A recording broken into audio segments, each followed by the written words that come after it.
오늘 말씀의 제목은 인재 앞에 서도록 이란 제목으로 은혜를 나눠봅니다. 우리 옆에 있는 성도분과 힘차게 이렇게 인사해 볼까요? 깨어 기도하는 것이 축복입니다. 이렇게 인사해 보겠습니다. 시작. 깨어 기도하는 것이 축복입니다. 아멘. 예. 오늘 본문이 주님의 재림을 준비하는 그리스도인의 자세에 대한 교훈인데요. 복음서에서 주님은 여러 가지 비유를 통해서 하나님 나라의 비밀을 가르쳐 주었습니다. 예수님이 비유로 이렇게 하나님 나라의 비밀을 가르쳐 주었는데, 예수님이 가르친 비유의 40%가 재림에 관한 비유입니다.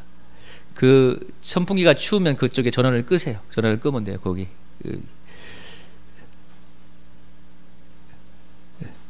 그 옆에 콘센트 전원이 있죠. 콘센트 전원을 꺼버리면 돼요. 됐어요. 예, 꺼졌네요. 예.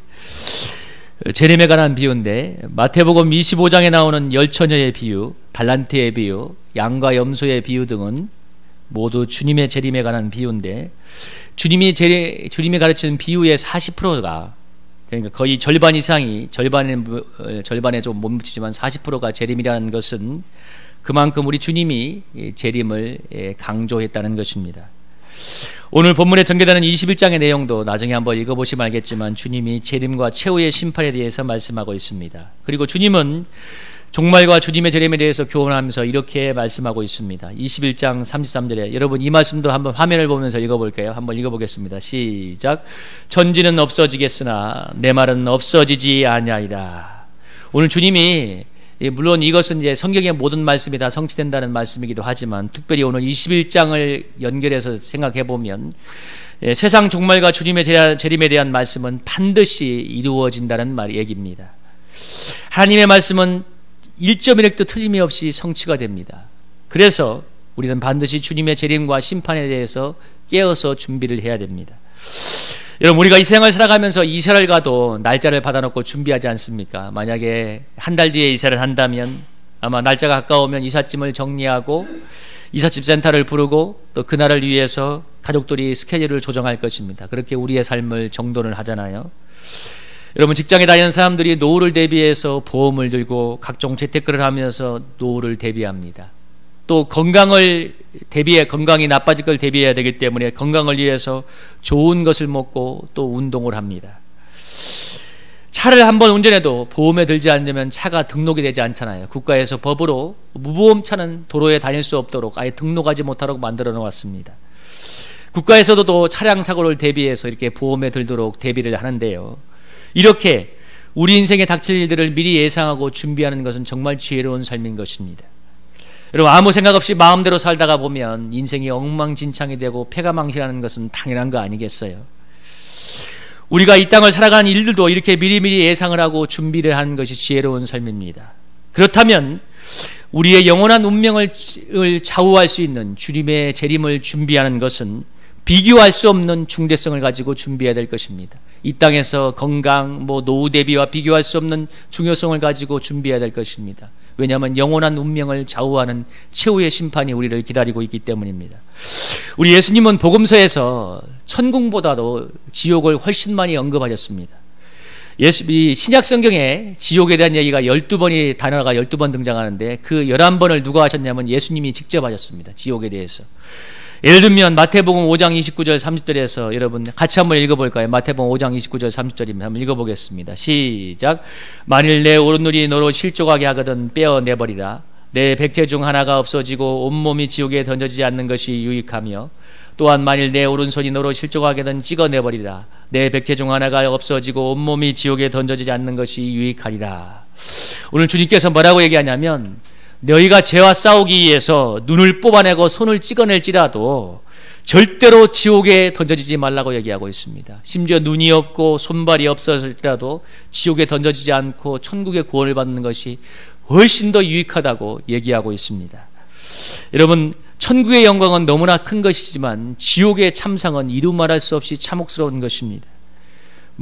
수많은 사람들이 지옥이 어딨냐고 우습고 떠들지만 여러분, 성경은 분명하게 지옥에 대해서 얘기하고 있습니다.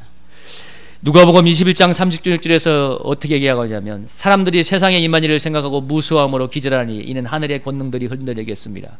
사람들이 기절하는데 무엇 때문에 기절하냐면 마지막 이 심판이 때, 이건 지옥 가기 전이에요. 지옥에 가기 전에 하나님의 마지막 최후의 종말의 심판이 임할 때 그게 너무나 무섭기 때문에 기절하게 될 거라고 말하고 있습니다.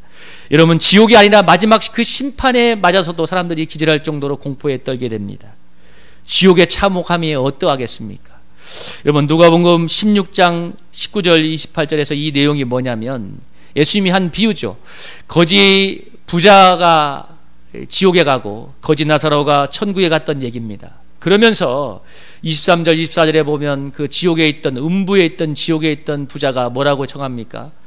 나사로에게 혓끝에, 내 손가락 끝에 물을 찍어서 내 혀를 시원케 해달라고. 너무 고통스럽고 지옥의 불지옥에서 고통하고 있으니까 그렇게 요청을 하니까 그 부탁을 풀어줄 수 없다고 하니까 27절에서 28절에서 이번엔 뭐라고 하냐면, 그렇다면 나사로를 내 아버지의 집에 보내주십시오. 나사로를 이 세상에 다시 태어나게 해서 나의 형제 다섯이 있는데 그들로 절대로 이 고통받는 지옥에 오지 않게 해달라고 그렇게 신신부탁을 합니다.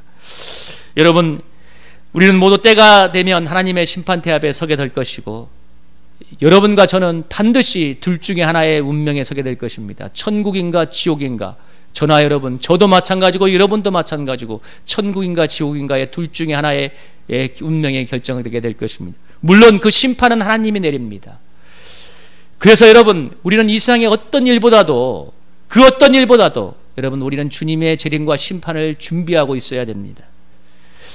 오늘 본문에서 여러분, 우리 주님께서 뭐라고 하나요? 34절을 한번 읽어볼까? 한번 읽어보겠습니다. 시작. 너희는 스스로 조심하라. 그렇지 않으면 방탕함과 술 취함과 생활의 염려로 마음이 둔하여지고 뜻밖의 그날이 덫과 같이 너희에게 임하리라. 오늘 예수님이 조심하는 게 세 가지입니다. 방탕함과 술 취함과 생활의 염려. 여기서 방탕함과 술 취함은 단순히 도덕적으로 방종하고 술을 마셔서 해롱해롱하는 상태를 말하는 게 아닙니다. 성경에서 말하는 것은 반드시 영적인 것과 관련이 되어 있는 건데, 영적으로 방탕하다는 것은 그 중심에 하나님을 경외함이 없이 마음대로 살아가는 그런 영적인 상태, 마음의 상태를 말합니다. 술 취한 것도 마찬가지예요. 방탕하기 때문에 술 취한 건데, 해롱해롱하는 것처럼 마음에 하나님을 경외하는 그런 두려움이, 경건한 두려움이 없을 때 방탕하게 되고 술 취한 것처럼 해롱해롱하는 삶, 하나님 없이 마음대로 살아가는 삶의 상태를 얘기하고 있습니다. 그래서 도덕적으로 방탕하고 술에 취하여 해롱해롱되는 것은 하나님을 경외하지 않는 방탕한 삶의 외형적인 모습이고, 방탕하고 술 취한 내면적인 현상이 바로 하나님 없이 마음대로 살아가는 삶인데, 에베소서 2장 2절 2절에서 이렇게 표현하고 있어요. 뭐라고 얘기하냐면, 전에는 3절에 보면 우리 육체의 욕심을 따라 지냈으며 육체와 마음에 원하는 것을 하여 다른 이들과 같이 하나님의 진노의 자녀였고, 불순종의 아들들 가운데 역사하는 영, 다시 말하면 사단의 통치를 따라서 하나님께 거역하고 불순종하며 마음에 원하는 대로 살아가는 상태라고 얘기하고 있습니다. 여러분, 이게 바로 방탕하고 술 취하는 삶의 모습입니다. 그러니까 내 육체의 욕심을 따라 살아가는 삶, 내 마음에 하나님을 경외하거나 두려움이 없이 마음대로 살아가는 삶이 바로 방탕하고 술 취하는 삶인데, 그것이 반드시 하나님의 진노를 일으킨다고 얘기하고 있습니다. 왜냐하면 내 인생의 주인은 하나님을 무시하고 있기 때문입니다. 저는 최근에 제가 한 가지 회개한 것 중에 하나가 뭐냐면, 제가 여가 시간에, 쉬는 시간에 잔재미로 이 스마트폰으로 유튜브 영상을 즐겨보던 것을 회개하게 되었습니다. 제가 이 단상에 스마트폰을 들고 오는 이유는 시간을 정확히 맞추기 위함인데요. 여러분, 또 하나 설교의 도구로 쓸 수가 있네요. 여러분, 스마트폰 여러분 정말 많이 사용하시죠? 근데 제가 스마트폰을 유튜브 영상을 봤던 걸 회개했던 건 뭐냐면, 가만히 돌아보니까 유튜브를 보고 스마트폰을 하는 것 자체가 죄는 아닙니다. 그걸 죄로 단정하면 너무 율법적인 거죠. 근데 내가 유튜브 영상을 보는 시간들, 내가 좋아하는 뭐 캠핑 영상, 뭐 스포츠 영상 이런 걸 보면서 여행 영상을 보는 그 시간이, 중요한 건 그 시간이 제가 하나님을 거의 의식하지 않고 하나님을 경외하지 않고 있더라는 것입니다. 그러니까 하나님께서 보실 때는 이 시간이 방탕한 시간인 거예요. 왜? 하나님을 경외하지 않는 시간이기 때문에. 그러면서 제가 이런 저런 영상을 보면서 하나님을 의식하지 않고 그 속에서 역사하는 그 안목의 정욕, 이 보는 것도 정욕 아닙니까? 그것을 즐겼던 것을 회개하게 되었는데, 요한일서 2장 15절 17절에서 이렇게 얘기하고 있습니다. 여러분 요한일서 2장 15절 17절 한번 읽어보세요. 한번 읽어봅니다. 시작.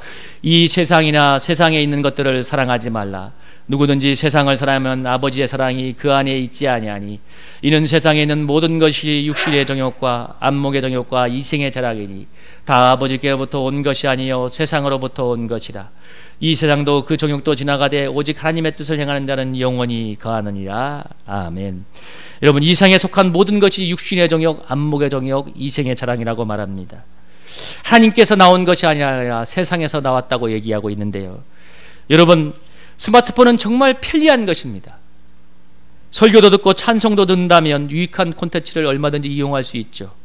그러나 반면에 세상에 속한 것들, 육신의 정욕, 안목의 정욕, 이생의 자랑을 얼마든지 즐길 수 있는 것도 스마트폰입니다.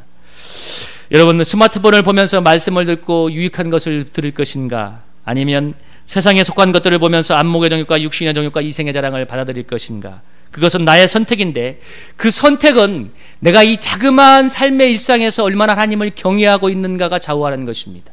여러분 정말 내가 하나님을 마음을 중심으로 경외하고 하나님을 의식하고 살아갈 때 여러분의 스마트폰 터치는 하나님께 속한 것을 보려고 노력하게 될 것입니다. 세상에 속한 것을 보려는 것이 아니라 하나님께 속한 것을 들으려고 노력하게 될 것입니다. 그러나 반면에 하나님을 의식하지 않게 되면 여러분이나 저는 저절로 세상에 속한 것만 보게 될 거예요. 그래서 여러분은 우리가 정말 사소한 일상의 삶에서 얼마나 하나님을 경외하고 있는지를 생각해 봐야 됩니다. 여러분이 주일에 한 번 일주일간 이 시간 앉아 있다고 해서 하나님이 여러분의 신앙에 속지 않아요. 저도 마찬가지예요. 목사인 저도 마찬가지고. 하나님은 오히려 제가 설교하지 않고 누워서 잠시 쉬는 그 시간에 무엇을 생각을 하고 무엇을 바라보고 있는지를 체크하고 계십니다. 여러분도 마찬가지입니다. 우리가 일상의 작은 삶에서 하나님을 얼마나 경외하고 살아가는가. 중요한 건 자그마한 일상의 삶이에요. 사람들은 큰 거 중요하게 생각하잖아요. 여러분 예배 올 때 누가 여기 경건하지 않게 옵니까? 다 경건하게 옵니다. 그러나 일상의 삶에서 하나님을 얼마나 경외하고 있는가는 다른 문제입니다. 왜냐하면 하나님을 의식하지 않고 하나님을 경외하지 않는 시간이 너무 많아지다 보면 그 시간은 반드시 사단이 장악해서 우리의 마음이 딱딱해지고 은혜에서 멀어지게 되기 때문입니다. 우리가 사소한 일상의 삶에서 하나님과 교통하며 일상의 주인 되신 하나님을 우리 삶에 초청할 때 은혜가 넘쳐나게 되는 것입니다. 그런 면에서 여러분이 집에 계실 때나 대중교통 안에서 여러분 설교를 듣거나 찬송가를 듣는 것은 대단히 유익합니다. 여러분 대부분의 사람들이 차를 타보면 스마트폰에 머리를 숙이고 있죠. 수구리족들이 머리를 숙이고 있는데 무엇을 보고 있나요? 희죽희죽 대던데 여러분 우리 그조인들은 무엇을 보고 있습니까?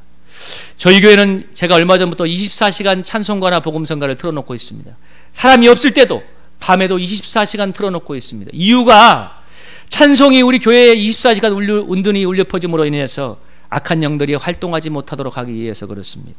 여러분 교회에 오면 누가 있으나 없으나 여러분 하나님의 찬양 소리가 들려올 때 은혜가 되지 않겠어요? 사단은 결국 우리가 듣고 보는 것을 통해서 여러분 역사한다는 사실을 기억하시기 바랍니다. 여러분 하나님을 너무 형용자적으로 생각하지 않아야 돼요. 우리가 보고 듣고 있는 것 그걸 통해서 하나님도 역사하고 사단도 역사합니다. 그래서 우리는 일상의 삶에서 하나님께 속한 것을 듣고 보도록 하기 위해서 부단히 여러분 피나는 노력을 해야 됩니다. 그러면 하나님의 무한한 은혜 속에 들어갈 수 있습니다. 하나님 우리가 그런 은혜의 삶을 살아가길 원하시고 그래서 여러분 우리가 오늘 본문을 통해서 우리의 소소한 일상이 정말 하나님을 경외하고 있는지 아니면 하나님이 없는 방탕한 삶인지 술 취한 삶인지 돌아봐야 됩니다. 여러분 일상에서 방탕함을 피하는 가장 좋은 방법은 바로 적극적으로 하나님을 찾는 것인데 가장 좋은 것이 바로 시편 1절에서 3절에 얘기하는 것처럼 하나님의 말씀을 찾고 묵상하는 것입니다. 주야로 묵상할 때 복이 있다고 얘기하잖아요. 여러분 시편 1장 1절에서 3절 한번 읽어볼까요? 한번 읽어보겠습니다. 시작. 복 있는 사람은 악인들의 길을 따르지 아니하며 죄인들의 길에 서지 아니하며 오만한 자들의 자리에 앉지 아니하고 오직 여호와의 율법을 즐거워하여 그의 율법을 주야로 묵상하는도다. 그는 시냇가에 심은 나무가 철을 따라 열매를 맺으며 그 잎사귀가 마르지 아니한 같으니 그가 하는 모든 일이 다 형통하리로다. 아멘. 우리 여호수아서 1장 8절도 한번 읽어보겠습니다. 시작. 이 율법책을 내 입에서 떠나지 말게 하며 주야로 그것을 묵상하여 그 안에 기록된 대로 다 지켜 행하라. 그리하면 내 길이 평탄하게 될 것이라. 내가 형통하리라. 여러분, 하나님의 말씀을 계속 묵상해야 되는 것은 하나님을 내 속에 내면화하는 것입니다. 이것을 신학적인 용어로 성육신한다고 하죠. 하나님이 내 속에 성육신하는 것, 하나님의 말씀이 내 속에 성육신하기 위해서 주의 말씀을 계속 묵상하고 있어야 됩니다. 우리의 피상적인 하나님으로는 여러분이나 저의 삶에 전혀 변화가 일어나지 않습니다. 피상적인 하나님, 그러니까 잠깐 듣는 하나님, 잠깐 생각하는 하나님으로는 여러분이나 저의 삶에 어떤 파동도 일어나지 않지만, 하나님의 말씀이 성육신하게 될 때, 말씀을 주야로 묵상하며 하나님이 내면화하게 될 때, 그 말씀의 능력이 역사하여 말씀의 열매를 맺는 인생을 살게 됩니다. 그러면 저절로 형통한 삶으로 바뀌어가게 됩니다. 그럼 우리가 일생에서 하나님 없이 살려는 방탕한 삶을 피하려면 소극적으로 이것을 볼까 말까 하는 차원이 아니라 적극적인 차원에서 우리가 주님의 말씀을 주야로 묵상하겠다는 결단이 중요한 것입니다. 여러분, 나쁜 것을 안 하려고 하는 것보다도 좋은 것, 적극적인 것을, 긍정적인 것을 하려는 자세가 중요한 거예요. 그리고 그렇게 주야로 묵상할 때 그 주님이 내 인생의 주인이 되시고, 내 생각의 주인이 되시고, 내 마음의 주인이 되시고, 내 감정의 주인이 되셔서 나를 다스리시게 됩니다.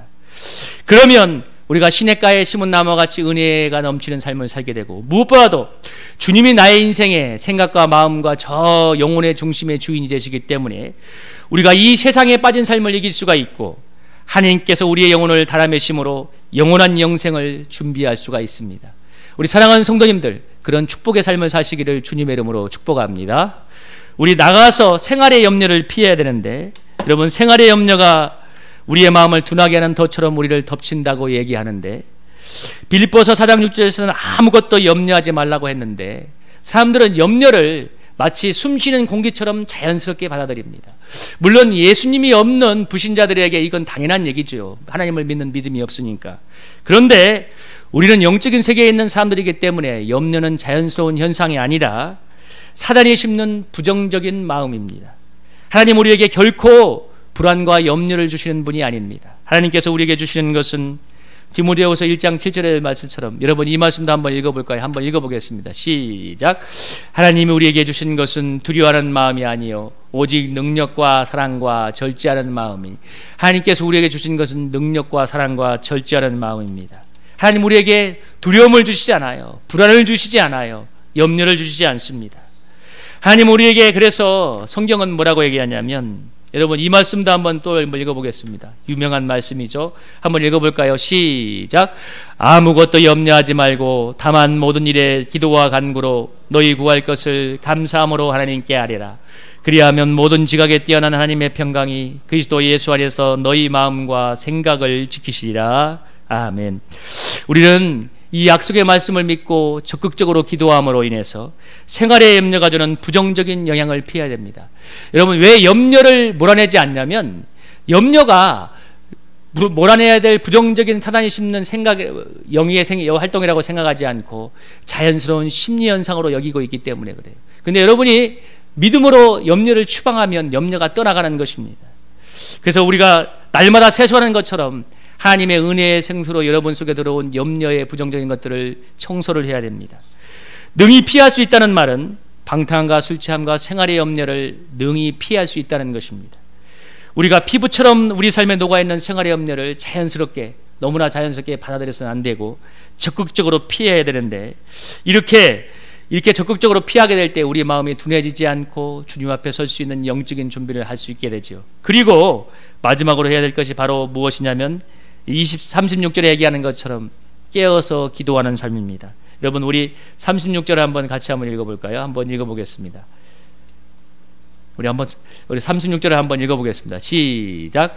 이러므로 너희는 장차올 이 모든 일을 능히 피하고 인자 앞에 서도록 항상 기도하며 깨어있으라 하시니라. 오늘 주님께서 말씀하고 있습니다. 너희는 장차올 이 모든 일을 피하고 인자 앞에 서기 위해서 항상 기도하며 깨어있으라. 여러분 우리 주님께서 깨어서 기도하라고 얘기하는데, 여러분 깨어있는 삶이 무엇일까요? 이렇게 깨어있다는 것이 무엇일까요? 이거에 대해서 예수님이 마태복음 25장 1절 13절에서 이렇게 비유를 하셨는데, 이 유명한 비유에서 마태복음 25장 1절에서 13절의 비유가 뭐냐면 열처녀의 비유입니다. 여기에서 보면 미련한 다섯 처녀가 나오고 슬기로운 다섯 처녀가 나오는데 모두가 등을 가지고 있습니다. 등을 가지고 있는, 이것은 등을 가졌다는 것은 외형적으로는 다 신앙생활을 하고 있다는 거예요. 예배도 드리고 교회도 나오고 봉사도 말하는데, 그런데 5명은 기름을 준비하지 않았고 5명은 기름을 준비했습니다. 이 성경에서 기름은 무엇을 말하냐면 신앙의 내면적인 생명력과 거룩성을 말합니다. 그러니까 또 다른 용어로 말하면 성령 충만한 신앙생활이라고 할 수 있는데요. 그러니까 10명의 처녀가 있었는데 10명의 그릇이 있는데 10명은 모두 외형적으로는 신앙생활을 하는 것처럼 보이지만 기름을 준비했는가 준비하지 않는가에 따라서 우리 주님께서 이걸 가지고 심판할 거라고 얘기하고 있죠. 그러니까 내면적인 생명력과 거룩성을 위해서 끊임없이 보이지 않는 가운데 주님과 기도하며 성령의 충만함을 가지고 있는가. 그럴 때 그렇게 기도에 깨어있을 때 영적으로 생명력과 거룩성을 유지하고 성령 충만해서 주님을 맞을 때 주님께서 인정할 만한 믿음이 되어지는 것이죠. 그래서 여러분, 우리가 꼭 기억해야 할 것은 뭐냐면 이 10명의 처녀가 모두가 등을 가지고 있었다는 것입니다. 다시 말하면 외형적인 신앙생활은 모두가 했다는 거예요. 그런데 기름을 준비한 5명만이 하나님의 구원의 바늘에 들어갔다는 사실입니다. 다시 말하면 우리가 주님이 오실 때 주님이 인정할 만한 그 신앙의 거룩성과 내면적인 그 생명력이 있어야, 성령의 충만함이 있어야, 그런 기름이 준비되어야만 주님의 인정을 받을 수 있다는 것입니다. 그래서 경건의 모습은 있지만 경건의 능력이 없는 신자들을 가리켜서 살았으나 죽은 자라고 얘기하는데, 요한계시록 3장 1절에서 3절에서 뭐라고 하냐면, 여러분 뭐라고 합니까? 3장 1절에서 내가 살았다는 이름은 가졌으나 죽은 자로다. 여러분, 경건의 모양은 있지만 경건의 능력이 없는 신자를 가리켜서 살았으나 죽은 사람이라고 얘기합니다. 여러분, 그러면서 우리 주님께서 회개하고 영적으로 일깨우라고 말씀하고 있는데요, 여러분, 우리를 향해서도 우리 주님께서 동일하게 말씀하고 있을 것입니다. 회개하고 영적으로 깨어나라고 얘기하고 있습니다. 왜냐하면 우리 주님이 언제 올지 아무도 모르기 때문입니다. 명백한 것은 우리 모두가 언젠가는 주님 앞에 서게 된다는 것입니다. 주님 앞에 설 때 주님의 칭찬을 받을 것인가 아니면 엄한 책망을 받을 것인가, 그것은 우리가 오늘 어떻게 깨어서 기도하며 영적으로 성령 충만함으로 준비되는가에 따라서 다릅니다. 다시 말하면 등만 들고 있어서 되는 게 아니에요. 기름을 준비해야 되는 거예요. 외형적으로 신앙의 모양을 낸다고 주님이 인정하시는 것이 아니라 얼마나 내면적으로 주님과 기도하며 깨어있는 성령 충만함이 있는가를 주님은 보십니다. 여러분, 그리고 우리가 이렇게 어떻게 기름을 준비하는가에 따라서 우리의 영원한 운명이 좌우될 것입니다. 기도하며 깨어서 준비한 사람에게는 영원한 생명의 축복이 있을 것이며, 기도하며 깨어있지 않고 정말 세상의 방탕함과 술 취함과 생활의 염려에 매여서 마음이 두려진 사람들, 하나님이 없이 마음대로 살아간 사람들, 우리의 일상의 소소한 삶을 하나님을 두려워하지 않고 마음대로 살아가다가 그 마음이 정말 생활의 염려와 이 방탕과 술 취함으로 둔해져서 그날이 덫과 같이 오는 사람들이 될 것이며 영원한 지옥의 형벌에 떨어지게 될 것입니다. 여러분, 오늘 우리 본문을 통해서 우리가 한 가지 분명히 마음에 받아야 될 말씀은, 우리가 주님 앞에 두렵고 떨림으로 기도하며 깨어있는 것이 진정한 축복이라는 사실입니다.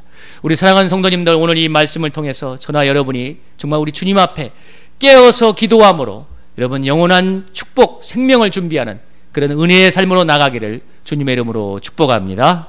우리 이 찬양 한번 부르면서 우리 함께 기도하기 원합니다. 우리 413장 우리 찬양하고 우리 함께 기도하기 원합니다.